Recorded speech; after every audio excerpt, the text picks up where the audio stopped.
Ito na nga, umpisa na natin. Una, kukuha ng manok, ilalagay sa harina, ilalagay sa itlog, at ilalagay sa breadcrumbs, ilalagay sa lagay na Tupperware.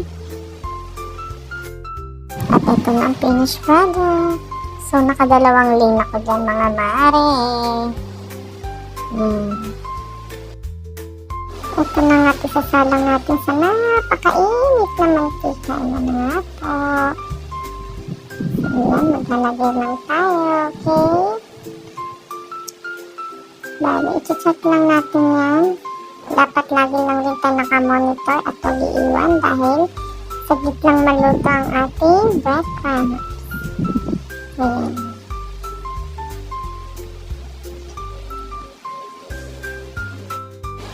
Ayan. At ayusin lamang po. Hihintayin natin na mag-brown. Saka natin babalik ka rin mga man. Ayan, dinagdagan ko pa nga yan. Ayan na nga ni Hotet, nabaliktad ko na nga.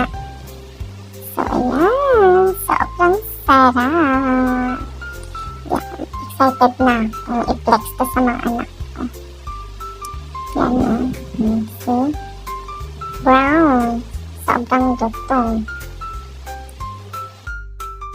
Ayan. Atin ang hahanguin sa kumukulong mantika. Ayan. Ayan na nga niho. Abay, napakasarap. Ang sarawan pa lang, mga mare. Yun lamang. Maraming salamat sa panonood.